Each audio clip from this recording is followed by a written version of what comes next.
짠! 짠! 2편으로 돌아왔습니다. 저희가 2편에서는 태조 이방원에서 방을 차지하고 있는 방산 이야기를 해 볼 텐데, 진짜 유독 방산에 대한 이슈가 많았거든요. 그리고 저는 정했어요. 미래 성장 먹거리를 이 로봇과 방산에서 찾겠다. 예, 실제로 그렇게 포트도 운영을 하고 있는 상황인데, 이렇게 올해 방산주가 유독 많은 관심을 받았던 이유가 무엇이었는지 좀 정리를 해주세요. 네, 올해가 아니더라도 작년부터 맞아요. 해외 수주가 이제 늘어나기 시작했어요. 작년 10월 달에 UAE의 천궁 수출 건이 있었고요. 그 전에는 우주 관련된 얘기도 있었어요. 작년 초반에 미국의 아크 우주 ETF 얘기도 맞아요. 있었고, 누리호 발사도 있었고요. 여러 이벤트들이 연계되다가 올해 전쟁이 터졌죠. 그리고 전 세계 방산업체가 다 같이 올랐고, 거기에 이제 한국 방산업체들이 더 부각이 되면서 해외 방산업체보다 최근에는 더 많이 오르고 있습니다. 맞아요. 이벤트들이 좀 많았는데 좀 나눠서 보자면 일단 수출 이야기를 해주셨잖아요. 네. 그 전에 제가 옛날에 한번 누구와 방산 이야기를 했을 때 그분이 그러셨어요. 국방 예산이 깎이질 않는다. 늘어나면 늘어났지. 이쪽은 그러니까 딱 확보된 그 고객이 있기 때문에 망할 수 없는 산업이다라고 그때 말했던 게 너무 기억에 남는데.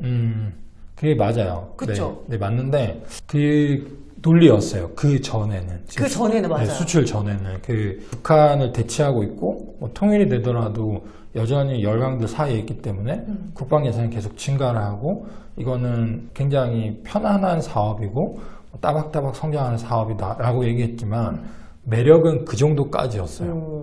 성장하는 폭이 예산 범위를 증가하기는 어려웠고 따박따박 증가하지만 그게 내수주 관점이었기 때문에 그 정도의 한계에 갇혀 있다고 봤던 건데, 이제 수출이 열리면서 성장판이 완전 열린 거죠. 그래서 앞으로 얼마나 성장할지는 가면서 더 봐야 되는 상황입니다. 이번에 수출했던 그런 내역들을 쭉 봤을 때 가장 많이 우리가 뉴스상으로 접했던 게 폴란드였잖아요. 그 폴란드 수출이 갖는 의미는 무엇이 있을까요?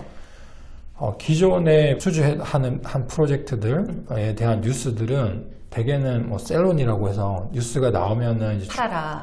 하는 그런 분위기였어요. 그 이유가 이 수주는 굉장히 긴 기간의 납기를 요구를 하는데 당장의 뉴스는 이제 선반영하고 이제 끝나는 거죠. 그래서 실적으로 전환되는 과정이 굉장히 길기 때문에 그렇게 뉴스가 그냥 주가의 일시적인 이벤트였고요. 이거는 더 전에 아까 얘기하신 그 국내 국방비로 움직이던 시절에는 북한 뉴스가 그렇게 움직였어요. 맞아요. 이렇게 핵실험 한다거나 미사일 쏜다 하면은 이제 반짝 오르고 빠지고 그런 거였는데, 폴란드가 그 상황들을 바꿔놨어요. 폴란드 수출은 당장 필요한 무기들이기 때문에 내년부터 이제 매출이 반영되는데, 빠르면 올해가 될 수도 있어요. 근데 보수적으로 내년에 반영된다고 하면 당장 회사들의 내년 재무제표를 실적을 다 바꿔놓는 거죠. 그게 현재 기준에서는 내년부터 당장 크게 반영될 거기 때문에 지금 그냥 팔고 끝낼 이슈가 아닌 거죠. 그 실적에서 이제 계속 성장하는 게 한 가지 포인트예요. 두 번째는 마진이 되게 좋을 거라고 기대해요. 이건 나와봐야 알지만 계약가만 가지고 추정하는 건 어려워요. 근데 통상 이 수요 국가에 어느 정도 필요성이 있는지가 거기에 대한 단가를 결정을 하는데, 지금 폴란드 같은 경우에는 경쟁하는 국가들의 무기 수준, 그러니까 납기 같은 거나 아니면은 기술 이전 문제, 여러 가지 것들이 한국이 월등히 좋은 상황이기 때문에 좋은 마진을 가져갈 거다라고 보고 있고, 세 번째는 이제 다른 국가들의 수출에 대해서 폴란드가 되게 전환점이 될 것 같아요. 폴란드는 거의 국방에 올인하다시피 지금 전체적인 국방력을 올리는 상황이거든요. 네. 이게 주변 지역들에도 영향을 미칠 것 같고, 다른 국가들도 폴란드를 보면서 느끼는 게 되게 많을 것 같아요. 향후에 대한 수주 기대도 올라간다고 보고 있습니다. 아니, 무기, 우주항공 이 산업 하면은 사실 국내 기술보다는 미국이라던가 러시아라던가 약간 그런 해외 국가들의 기술력이 더 월등히 뛰어난 줄 알았거든요. 근데 그런 경쟁사들과 비교해 봤을 때 국내 기업들의 그 실력과 기술력은 어느 정도예요? 당연히 그 최첨단 아주 고성능의 무기에 대해서는 국내에서 만들 수가 없어요. 그래서 그런 무기 하이엔드급에 대해서는 경쟁 자체가 안 구분돼 있고요. 되는군요. 네. 대신에 이제 그 미들급의 무기들, 그러니까 뭐 전차라던가. 네네, 자주포나 네. 훈련기나 이런 데 시장에 대해서는 경쟁하는 군에서는 거의 최고예요. 이건 마치 현대 기아차 같은 느낌인 거죠. 아. 네, 굳이 뭐 롤스로이스나 페라리 같은 거랑 성능 비교를 하자는 게 아니라 이 가격에서 안에 들어가 있는 인터페이스, 뭐 IT 기술이라든지 아니면 뭐 가격 대비한 성능이라든지 라고 생각했을 때 군이 항상 모든 걸 최첨단으로 채워야 되는 건 아니거든요.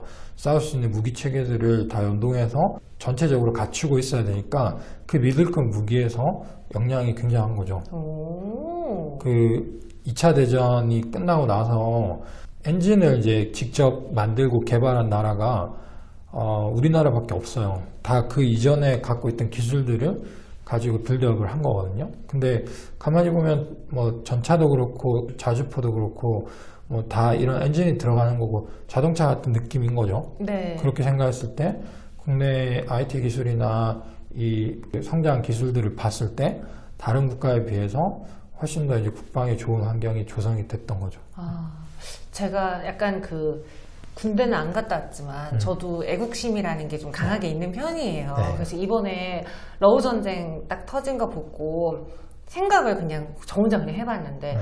우리 집에 여셋이거든요. 딸 둘, 엄마, 아빠예요. 근데 아버님은 이제 나이도 있으시고 전쟁이 벌어지면 나는 내가 총대 메고 나가야겠다. 약간 그런 생각을 하면서 막 여러 가지 군사 영상들을 좀 봤었어요. 네. 근데 마침 또 누리고 성공을 했잖아요. 네. 막 그 성공했던 장면도 한 10번? 20번은 봤던 것 같아요. 개인적으로 어떠셨어요? 그 누리호 성공 장면 보셨을 때? 떨리셨어요?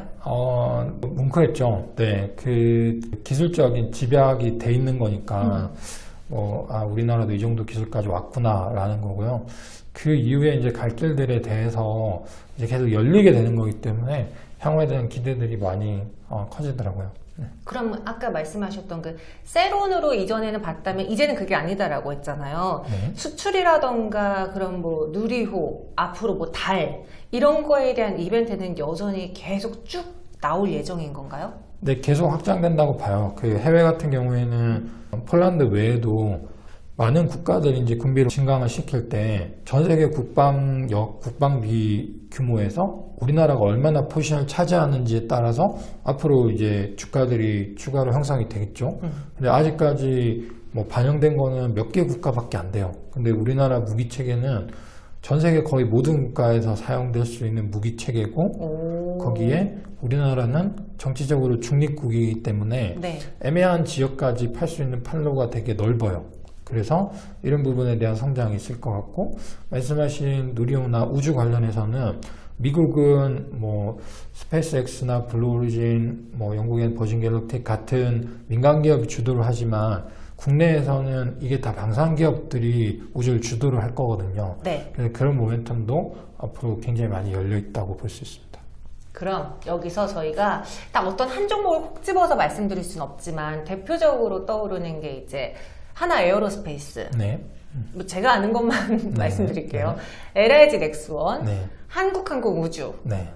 또 뭐가 있죠? 하나 시스템, 현대로템 이렇게가 많이 거론되는 업체들. 그럼 요 업체들의 네. 그런 각각의 특징이라던가 장점을 좀 구분해 보자면 어떤 게 있을지 쫙 나열해 주실 수 있을까요? 그 각각의 이제 무기 체계들이 주력하고 있는 게 좀 다른 걸 볼 수 있고요. 한국항공우주는 공군력에 대해서 고정익이나 회전익 같은 것들을 하고 있고, 하나 에어로스페이스는 자주포, 그리고 장갑차 같은 게 이제 주력이고요. 현대로템은 K2 전차. 맞아요. 많이 아시는. 네, 그러고 LIG 넥슨은 유도무기, 뭐 천궁이나 현궁 같은 것들을 하고 있고, 하나 시스템은 이런 거에 대한 전체적인 레이더나 체계 시스템, 사격통 장비 뭐 이런 것들이 주이고요. 그 외에 이제 하나 시스템은 UAM 같은 민수 사업, 저궤도 위성이나 안테나 같은 걸로 사업을 확장을 하고 있습니다. 되게 외우기 어려우시겠어요. 네. 각각의 특징인데. 그러면 나는 그래 방산주를 추후에도 가져가고 싶어. 이 5개 중에 뭘 살까 고민이야 하는 분들의 경우에는 네. 앞으로 좀 도움이 될 만한 그런 조언이라던가 키워드가 있을까요? 앞으로 향후에 방산에서 요게 주안점이 될 것이다. 혹은 뭐 수출 규모를 봐라. 뭐 수주 잔고를 봐라. 뭘 봐야 될까요? 네. 그 이제 현재 컴플라이언스 때문에 이제 종목 딱 찍어서 뭐가 좋다 얘기할 수는 없지만 네. 전체적으로 이 시장이 성장한다는 거를 뭐 주목할 필요는 있고요. 속성을 보면은 한국항공우주는 이제 항공기 제조 산업이다 보니까 약간 시차가 길어요. 그리고 거기에 대해서 진입이 훨씬 더 어려우니까 높은 밸류를 받아요. 그래서 비싸게 거래되는 특징이 있고 대신에 그러면 이제 변동도 큰 거죠. 그래서 이 변동이 크다는 거를 이해할 필요가 있는 것 같고요. 하나 에어로스페이스는 지금 지배구조가 바뀌고 있는데 이게 굉장히 중요한 변화예요. 그 뭐 시장의 호응을 이끌어내고 회사도 성장 전략을 명확히 하는 방산기업으로의 전환 이슈가 있기 때문에 이 지배구조를 계속 봐가야 되고요. 현대로템이나 LG 넥슨은 이제 수출 모멘텀이 계속 열리는데 그런 수주 뉴스가 중요해요. 그래서 각각의 이벤트들을 체크를 해야 되는데 뭐 크게 보면은 그 하나 에어로스페이스의 지배구조 변화, 나머지 기업들의 해외 수출에 대해서 봐야 되는데 뭐 길게 보면은 다 좋아집니다. 다 좋아진다. 네. 그럼 제가 말씀드렸잖아요. 저의 미래 성장은 지금 방산과 로봇이 담당하고 있는데 최근에 제가 갖고 있는 방산주가 좀 많이 빠졌어요. 네. 이거 왜 이러지 싶을 정도로 물론 태조 이방원이 최근에 좀 밀렸다라고 하는데 그 중에서 방산주들의 낙폭이 좀 꽤 연이어서 나왔거든요. 뭐 악재가 있다거나 그런 건 아니겠죠? 최근에 좀 많이 오른 것에 따른 쉬어가는 구간인가요? 네네. 뭐 이런 상황은 언제든지 나올 수 있는 것 같아요. 지금 지수 대비하면은 주가가 너무 많이 차트만 보면 너무 많이 올라 있는 상황이라고 인식들을 하니까 뭐 순환매 같은 뭐 IT가 좀 셀 때는 오른 것들 팔고 이제 옮겨가는 수요들이 있기 때문에 네. 이런 순환매 수요가 있다고 생각이 되고요. 지금 이제 말씀드리는 뷰는 장기에 걸친 거기 때문에 그러면 이제 그냥 모아가면 되는 거죠. 그냥 빠질 때 이제 모아가는 관점에서 생각을 해보시면은 몇 년이 지나서 생각을 했을 때 거기에 대한 성장들이 계속 반영된다고 하면은 편한 투자가 아닌가 싶습니다. 그래요. 이제는 이 육지가 너무 좁아요. 그죠? 네. 이 하늘로 날아가야 되기 때문에 방산에 대해서도 미래가 밝다. 그럼 앞서 저희가 조선에서도 점수 줬잖아요. 현재까지 올해 스코어를 봤을 때 방산업체 5점 만점에 몇 점 주시겠습니까? 방산도 4점입니다. 4점? 네네. 앞으로 1년, 2년, 3년 이렇게 좀 길게 봤을 때는 5점입니다. 5점. 네. 너무 이제 자기 섹터 편애하시는 거 아닙니까? 네, 좋습니다. 좋습니다. 알겠습니다. 네, 이렇게 방산의 경우에도 걱정하지 않으셔도 된다. 물론 잔 파도가 있겠죠. 그리고 많이 오른 탓에 주가가 급락하는 날도 있을 거예요. 하지만 현재까지 걱정할 사항은 아니고 아직 태조 이방원에서 방산도 안 끝났다. 라고 정리해 주셨습니다. 이동원 애널리스트님의 그 방산에 대한 자세한 리포트는 추후에 나오겠죠? 네. 네. 그럼 거기는 최선우주가 나올까요? 네, 맞습니다. 그럼 그때 저희가 또 참고를 해보도록 알겠습니다. 하겠습니다. 네, 오늘 좋은 말씀 고맙습니다. 네, 감사합니다. 네, 안녕.